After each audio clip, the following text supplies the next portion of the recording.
On estime que 71% des Françaises en âge de procréer utilisent une méthode de contraception et que parmi celles-ci, plus d'un tiers utilisent de prendre la pilule. Est-ce que la pilule c'est le meilleur moyen de contraception qui existe? Est-ce que la pilule c'est la méthode de contraception la plus simple ou encore il en existe d'autres? Aujourd'hui, on va parler de la contraception féminine comme vous l'avez compris. Sans plus tarder, on passe dans le vif du sujet. Alors, pendant des siècles, les méthodes de contraception dites naturelles étaient les seules disponibles et nos grands-mères, en tout cas nos ancêtres, les ont beaucoup utilisées mais souvent sans succès. Certaines femmes qui ne souhaitent pas recourir aux méthodes actuelles à cause des raisons éthiques, médicales ou encore religieuses choisissent de toujours pratiquer ce genre de contraception naturelle même si elles manquent de fiabilité. On va en citer quelques-unes et si vous vous en connaissez aussi ou si vous les pratiquez, n'hésitez pas à le dire en commentaire. Donc il y a la méthode des températures. La température du corps s'élève juste après l'ovulation sous l'effet de la progestérone. Il y a la méthode Ogino, mise au point dans les années 1930 basée sur le calendrier des cycles. Il y a la méthode des glaires, modification de la glaire du col de l'utérus au moment de l'ovulation. Alors déjà, c'est quoi un moyen de contraception? Un moyen de contraception sert tout simplement par définition à éviter une grossesse. On utilise une méthode de contraception pour ne pas avoir affaire à une grossesse indésirée, pour ne pas tomber enceinte. Voilà, pour tomber enceinte au bon moment. Il est à choisir en fonction de l'âge et de l'état de santé.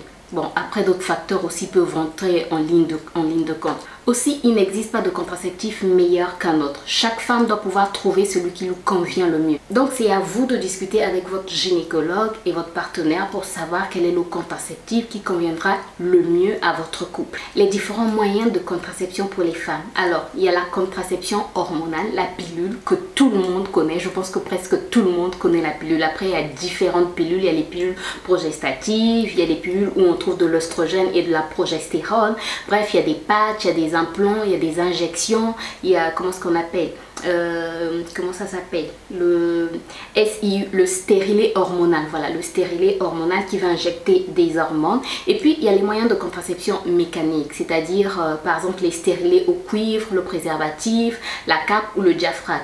Et après, il y a les moyens de contraception naturelle, ce dont on a parlé, c'est-à-dire la méthode de température, la méthode Ogino, voilà. Alors, quel est le meilleur contraceptif pour la santé selon vous? Parce que certaines personnes disent que la pilule c'est pas bon pour la santé, d'autres encore vont dire que le stérilet c'est pas bon pour la santé. Et maintenant il y a une grande vague sur les réseaux sociaux des jeunes filles qui arrêtent, des jeunes femmes qui arrêtent d'utiliser la pilule parce que ça causerait de l'acné ou encore c'est pas bon pour l'organisme. Bref, il y a beaucoup d'inconvénients. On va peut-être en parler dans une autre vidéo, je verrai bien. Mais en tout cas, il y a plusieurs personnes décrivent l'utilisation, la prise de la pilule en tout cas. Dites-moi ce que vous en pensez, mais est-ce qu'il y a un meilleur contraceptif pour la santé?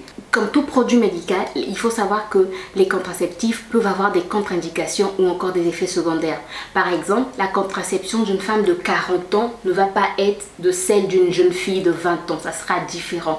Donc il faut toujours se rapprocher de son gynécologue qui va faire un bilan de santé, qui va nous poser des questions pour savoir quel est le contraceptif le mieux adapté pour chacun de nous. Donc c'est pas parce que tu as une copine ou tu as une mère qui a utilisé la pilule ou qui a utilisé un stérilet que toi aussi tu vas aller utiliser le même contraceptif. Non, c'est pas comme cela que ça se passe. C'est pas quelque chose d'héréditaire, c'est-à-dire maman a utilisé ce contraceptif, donc moi aussi j'utilise ce contraceptif, ou ma soeur ou ma copine a utilisé ce contraceptif, moi aussi je peux l'utiliser. Donc l'organisme ne réagit pas de la même manière que l'organisme de ta copine ou l'organisme de ta mère ou l'organisme de ta soeur. Donc c'est mieux d'en discuter avec son gynécologue qui va vous citer les points positifs et les points négatifs, et par rapport à votre bilan de santé, il saura quel est le meilleur contraceptif pour vous pour préserver votre santé. Alors, on va parler des différentes contraceptions hormonales. Il y a déjà la pilule, tout le monde connaît la pilule. C'est, je pense, la méthode de contraception la plus utilisée par les femmes. En tout cas en Occident, je pense. Parce qu'en Afrique, ici, par exemple, dans mon pays, la plus utilisée, je pense que ce sont les moyens de contraception, les méthodes de contraception naturelles, mais il y a aussi le stérilet qui est beaucoup utilisé et les injections. Ouais, ici on utilise beaucoup les injections et les patchs aussi, c'est beaucoup utilisé. Ouais, il y a tout ça. Alors, on va parler de la pilule. La pilule, c'est la contraception, comme je le disais, la plus utilisée par les femmes. Elle diffuse des hormones dans le corps pour bloquer l'ovulation. Donc la femme peut désormais débuter cette forme de contraception immédiatement et non plus obligatoirement à la date du premier jour des règles. Cependant, la régularité reste primordiale. Il faut prendre sa pilule chaque jour sans oubli.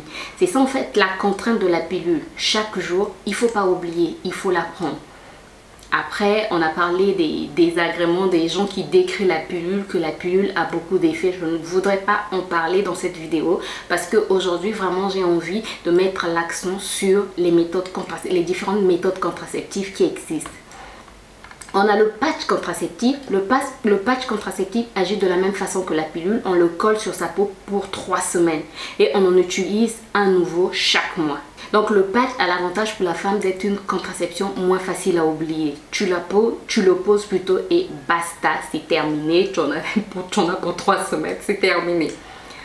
On a l'implant. Dans la contraception par implant sous-cutané, l'implant diffuse en continu une petite quantité d'hormones. Son efficacité dure 3 ans, mais la femme qui voudrait tomber enceinte peut à tout moment faire retirer cet implant. Ça, c'est beaucoup utilisé ici chez nous. J'ai déjà entendu plusieurs témoignages des femmes qui utilisent l'implant, mais après, il y a des femmes qui disent que pour tomber enceinte, ça devient compliqué. N'hésitez pas à me dire si vous connaissez des femmes qui utilisent l'implant et si c'est vraiment ça.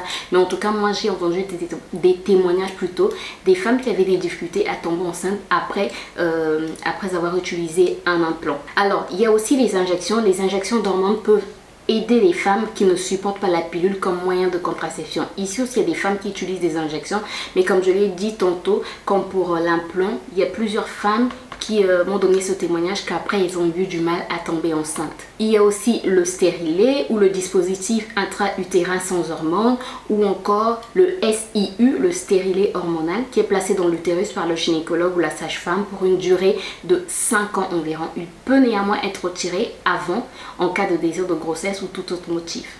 Sincèrement, s'il n'y a pas d'effet secondaire ou de contre-indication, 5 ans, tu es tranquille quoi. Pendant 5 ans, tu ne penses plus à faire attention, tu es vraiment tranquille. Alors, quel est le meilleur moyen de contraception sans hormones? Il n'en existe pas qu'un seul, mais plusieurs. On a des préservatifs masculins, féminins, qui représentent une contraception utile pour des relations sexuelles ponctuelles. On a le diaphragme et la cape cervicale associés à des produits spermicides qui permettent aussi aux femmes une contraception sans ordonnance. Sinon, il y a les méthodes de contraception naturelles qui vont se baser sur l'observation du corps. Si une femme cherche un moyen de contraception sans hormones sur le long terme, le stérilet au cuivre, donc le DIU, peut aussi y répondre. Le cuivre acidifie la glaire cervicale et neutralise les spermatozoïdes et le DIU empêche l'implantation de l'œuf dans l'utérus. Une fois posé, le stérilet reste efficace plusieurs années. Alors par rapport à toutes les méthodes de contraception que j'ai eu à citer, pour vous, quelle est la meilleure méthode de contraception qui existe? Et pourquoi quand on parle de contraception, on voit toujours la femme et on ne voit pas l'homme? Ça c'est quelque chose que je trouve pas normal, alors que c'est 2 personnes dans le couple. Normalement quand on parle de contraception, on devrait voir aussi, on devrait aussi regarder à l'homme. L'homme aussi peut utiliser un moyen de contraception. Bref, n'hésitez pas à me dire quel est le moyen de contraception que vous utilisez ou que vous recommanderiez. Moi, je vous retrouve très bientôt. J'espère que cette vidéo vous a plu. Si c'est le cas, n'hésitez pas à me laisser un pouce en l'air. Et n'hésitez pas à cliquer sur s'abonner plutôt si vous n'êtes pas encore abonné. Et à cliquer sur la cloche pour plus de vidéos. Moi, je vous retrouve très bientôt pour de nouvelles aventures. D'ici là, portez-vous bien. Bye bye.